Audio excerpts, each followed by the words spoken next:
அடுத்த பாகம். நாம் கதைக்க இருப்பது போஷணை பதார்த்தம் ஏன் முக்கியமானது. சரியான உணவை உட்கொள்ளாவிட்டால் ஏற்படுகின்ற இடர்பாடுகள் போன்றன பற்றி நாம் கடந்த பகுதிகளில் தெளிவாக நோக்கினோம்.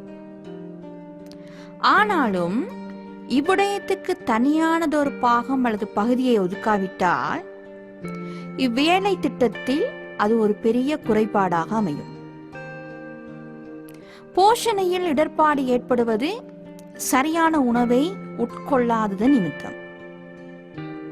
இதன் பிரதானமான இடர்பாடு சனத்தொகையில் அதிகமானோர், நான் சொல்ல மாட்டேன் 100க்கு 50% 50% அதிகமானோர் என்று. ஆனாலும் சனத்தொகையில் பெரும்பாலும் பொதுவாக சரியான போஷணையை உட்கொள்ளாமையினால் இடர்பாடுகள் ஏற்படுகின்றன. ஆகவே நாம் முதலில் பேச வேண்டும் போஷணை இடர்பாடுகளை குறித்து. இன்று உலகத்திலும் இலங்கையிலும் பெரும்பாலும் இப்பிரச்சனை இருக்கிறது. புரதச்சத்து குறைபாடு சிறியவர்களிடத்தில் அதிகமாக காணப்படுகிறது. புரோட்டீன் குறைபாடு நாம் முதலிடம் கொடுக்கும் போஷணை பிரச்சனை தான் புரோட்டீன் குறைபாடு.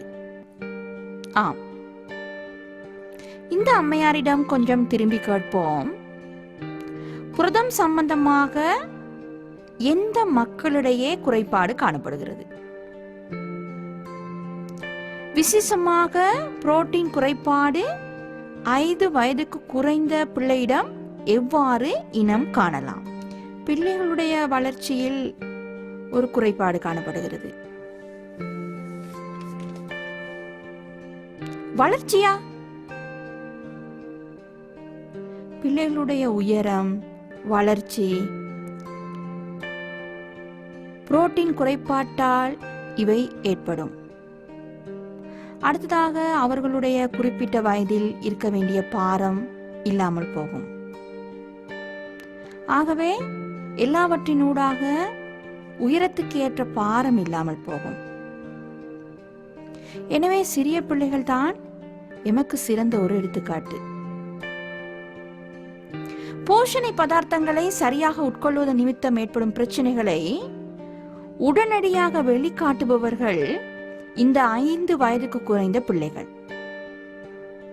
இந்த 5 வயதுக்கு குறைந்த பிள்ளைகளுக்கு கிடைக்கின்ற அல்லது கிடைக்காத உணவுகளை குறித்து எமது முன்னால் இருக்கும் மக்களை பார்த்தே அவதானிக்க முடியும்.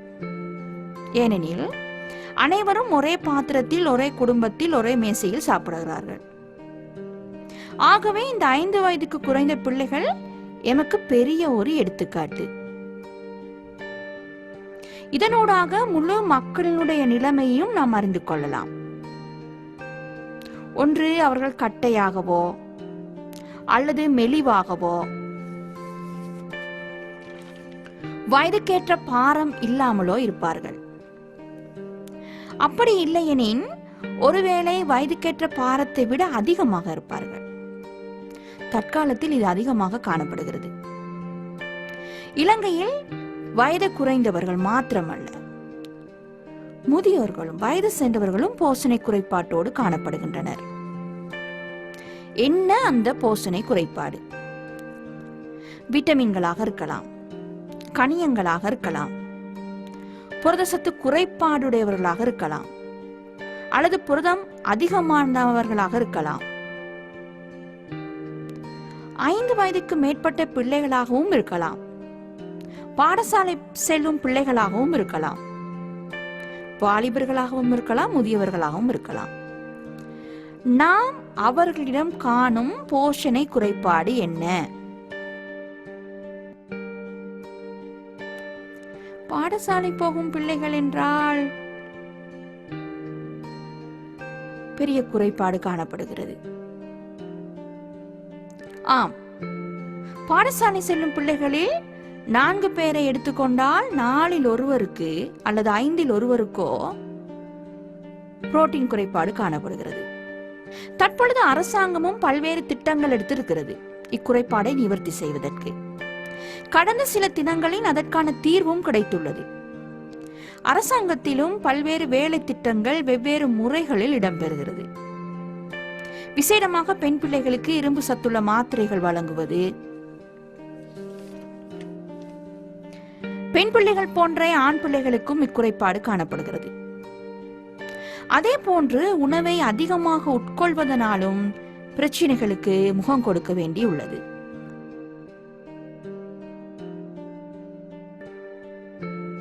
ஆம், உடம்பு அதிகமாக தடிப்பது பொதுவாக நகரப்பகுதியில் உள்ள பிள்ளைகளிடத்தில். இலங்கையில் மஞ்சள் நிறமுடைய பழங்கள், மரக்கறிகள், கடும் பச்சை நிறமுடைய இலை வகைகள் இருந்தாலும் விட்டமின் ஏ குறைபாடு காணப்படுகிறது. முன்னரை விட தற்போது குறைவாக காணப்பட்டாலும் இன்னும் 5 கொண்டோ அல்லது 4 கொண்டோ காணப்படத்தான் செய்கிறது. விட்டமின் ஏ குறைபாடும் 4 1 பங்கினருக்கு காணப்படுகிறது. விட்டமின் ஏ 5 1 பங்கினருக்கு குறைவாக காணப்படுகிறது. தற்பொழுது 5 1 பங்கினருக்கு இதை நாங்கள் தெளிவாக காணக்கூடியதாக உள்ளது. மஞ்சள் நிறமுடைய பழங்கள், காய்கறிகள், கடும் பச்சை நிறமுடைய இலைகள் இருக்கும் எமது நாட்டிலேயே இந்த விட்டமின் ஏ குறைபாடு காணப்படுகிறது. அத்துடன் முழு உலகத்திலும் கண்டுபிடிக்கப்பட்டுள்ளது. இலங்கையில் இது தொடர்பாக ஆய்வு செய்யவில்லை. விட்டமின் டி குறைபாடு காணப்படுகிறது. விசேஷமாக கட்டிடங்களுக்குள்ளே இறுக்கமான ஆடைகளை அணிந்து கொண்டு இருக்கிறபடியால் சூரிய ஒளி, காலை வெயில் படாதபடியினால் இதுவும் ஒரு காரணம் விட்டமின் டி குறைபாட்டுக்கு. இதுதான் இருக்கின்ற பிரதானமான போஷணை பிரச்சனைகள். ஆனாலும் நான் முதலில் கூறியது போல உணவை அதிகமாக எடுப்பது, சரியான உணவை எடுக்காமை, தேவையற்ற உணவுகளை எடுப்பது, சீனி, உப்பு, எண்ணெய், மாவு போன்றவற்றை அதிகமாக எடுப்பதன் காரணமாக அதிக பாரம், மேலும் பல தொற்றா நோய்களான நீரிழிவு, கொலஸ்ட்ரால் அதிகமாகுதல், குருதி அமுக்கம், உடம்பில் பல்வேறு பிரச்சனைகள், கடைசியாக இருதய நோயில் முடிவு பெறும். இப்பொழுது நாம் பார்ப்போம், சரியான உணவை எடுக்காமையினால் அல்லது சரியான போஷணையை எடுக்காத நிமித்தம் எமது சரீரத்துக்கு அல்லது உடம்புக்கு ஏற்படுகின்ற பிரச்சனைகளும் பாதிப்புகளும். இவ்விடயத்தை சுருக்கமாக நோக்கினோம். இது ஒரு நீண்ட விடயம். மேலதிகமாக வாசிப்பதனூடாக இவற்றை அறிந்து கொள்ளலாம். தற்பொழுது எங்களிடத்திலே ஸ்மார்ட் போன் இருப்பதால் புறங்கூறி திரிவதை விடுத்து ஒவ்வொருவருக்கிடையில் தீ மூட்டி விடாமல் போஷணை தொடர்பான தகவல்களை இந்த ஸ்மார்ட் போன், கூகுளை பாவித்து அறிந்து கொள்ளலாம். இரண்டாவதாக நாம் காண்கிறோம், போஷணை அல்லது உணவு பெற்றுக்கொள்வதற்கு இருக்கின்ற பிரச்சனைகள் அல்லது இடர்பாடுகள்.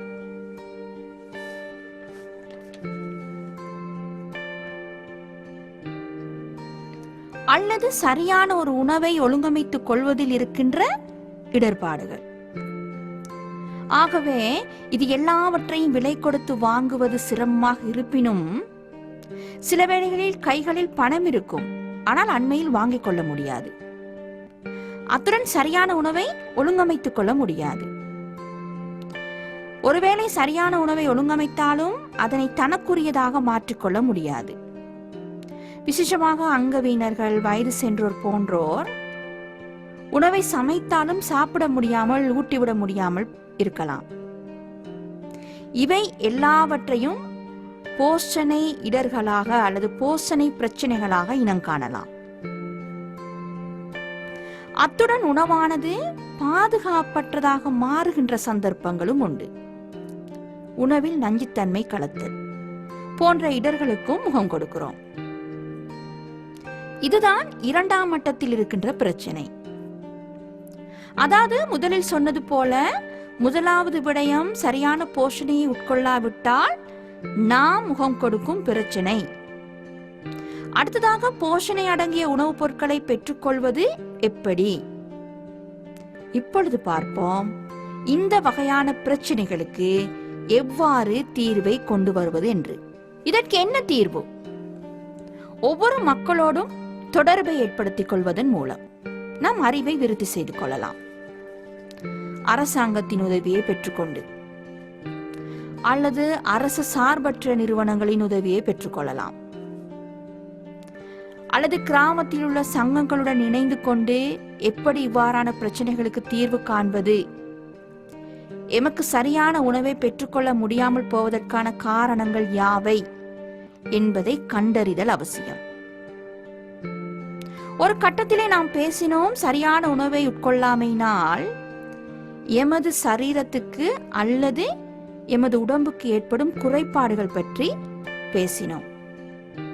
இப்பொழுது நாம் பார்ப்போம், சரியான உணவு கிடைக்காவிடின் ஏற்படும் பிரச்சனைகள்.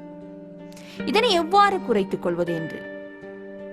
சுருக்கமாக அதன் சாராம்சத்தை நோக்கினால், இந்த உணவை பெற்றுக்கொள்வதில் உள்ள பிரச்சனை என்னவென்றால், எந்த ஒரு நபரும் சொல்வார்கள், எமது வறுமைதான் காரணம். ஆகவே நான் கூற விரும்புகிறேன், இந்த அம்மையாரிடம் கேட்க விரும்புகிறேன், எமது வறுமையா காரணம்? சரியான போஷணை எடுக்காமைக்கு அதுவா காரணம்? பூரணமான காரணம் அதுதான் என்பதில்லை. ஒரு வருமானத்தை பெறுகின்ற இரு குடும்பங்கள் அருகில் இருக்கின்றது. ஒரு குடும்பத்தில் உள்ள பிள்ளைகள் சரியான உணவை எடுக்கின்றனர், மற்ற குடும்பத்தில் உள்ளவர்களுக்கு எவ்விதமான போஷணைகளும் இல்லை. அந்த நிலைமைக்கு காரணம் என்ன? நான் நினைக்கிறேன், அந்த குடும்பத்தில் உள்ள வேறுபட்ட நோக்கங்கள். அதாவது, அவர்களிடம் இருக்க வேண்டும், இது எனது குடும்பம், எனது குடும்பத்துக்கு எவ்வளவு உணவு அவசியமானது, எம்மிடத்தில் இருக்கும் பணத்திற்கு அமைய எவ்வாறு உணவை தயாரித்துக் கொள்ளலாம், எந்த அளவுக்கு நாம் இதை எடுக்க வேண்டும். உண்மையிலேயே அதனை அறிந்து கொண்ட பின் எமது பிரதேசத்திலோ அல்லது இலங்கையில் உள்ள ஒவ்வொரு பிரதேசங்களிலும் ஒவ்வொரு விதமான கீரை வகைகள், மரக்கறி வகைகள், பல வகைகள் நன்றாக வளரும். ஆகவே நாம் நம்முடைய திறமையை பயன்படுத்தி அந்தந்த பிரதேசங்களில் உள்ள கீரை வகைகள், மரக்கறி வகைகள், பல வகைகள் இவற்றை மிக இலகுவாக பணம் செலுத்தாது பெற்றுக்கொள்ளக்கூடியதாக இருக்கும். உதாரணமாக, உலர்ந்த பிரதேசங்களில் முருங்கை, குளங்களில் வளர்கின்ற கீரை வகைகள், அப்படியாக ஒவ்வொரு பிரதேசங்களில் வளர்பவற்றை நாம் எமது சமையலுக்காக பயன்படுத்தலாம். இப்பொழுது எங்களுக்கு தெரியும், விளாம்பழம், கிரளகெரி என்று சொல்லப்படுகின்ற ஒரு பழ வகை காடுகளிலே வளர்ந்து அது சும்மாவாக கீழே விடுகின்ற பழங்கள். அவற்றை எமது பிள்ளைகளுக்கு கொடுப்பதன் மூலம் இதில் நிறைய போஷணை உள்ளது. அதை பிள்ளைகளுக்கு நாங்கள் சொல்லிக் கொடுக்க வேண்டும். பணம் செலவழிக்க வேண்டும் என்ற இடத்தில் மட்டும் நாம் பணம் செலவழிக்கலாம். அதை விட்டுவிட்டு அந்தந்த பிரதேசங்களில் என்னென்னவற்றை நாங்கள் பெற்றுக்கொள்ள முடியுமோ அவற்றை எடுத்து சிக்கனமாக பயன்படுத்த வேண்டும். சிக்கனம் எனும் பொழுது அது கஞ்சத்தனம் அல்ல. எமது குடும்பத்தில் உள்ள அங்கத்தவர்களுக்கு ஏற்ப தேவையான அளவு உணவை தயாரித்துக் கொள்வது அவசியமாகும். நான் அறிந்த வகையில் இலங்கையில் அநேக வீடுகளில் உணவை அதிகமாக வீணாக்குகிறார்கள், வீசுகிறார்கள். அதே போல் வீட்டில் உள்ளவர்கள் சாப்பிடாத உணவுகளை சமைக்கிறார்கள். அதில் பிரயோசனம் இல்லை. பிள்ளைகள் விரும்பும் உணவை தயாரித்து கொடுத்தால் உணவு மிகுதிப்படாது என்பதோடு வீணாகவும் மாட்டாது. இந்த அம்மையாரிடம் சொன்னதை நாம் சேர்த்து கொண்டால் சிக்கனமாக செய்ய வேண்டும் என்ற ஒரு கருத்து காணப்பட்டது. உண்மையிலேயே உணவு தயாரிக்கும் போது நாம் கவனிக்க வேண்டியது இது. இந்த இடத்தில் காட்டப்பட்டுள்ள இந்த பகுதியை நிரப்பும் பொழுது நன்றாக நம்முடைய மூளையை பாவித்து நாங்கள் செய்ய வேண்டும்.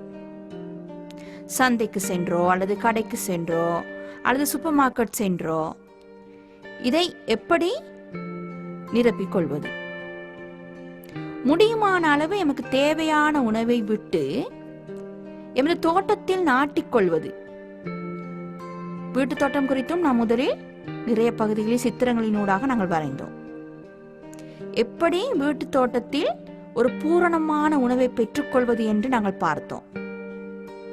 இப்பொழுது நாம் இந்த வீட்டு தோட்டத்தை காட்டுவோம். நீங்கள் சொல்லுங்கள், இந்த படத்திலிருந்து எதை பெற்றுக்கொள்ளலாம்?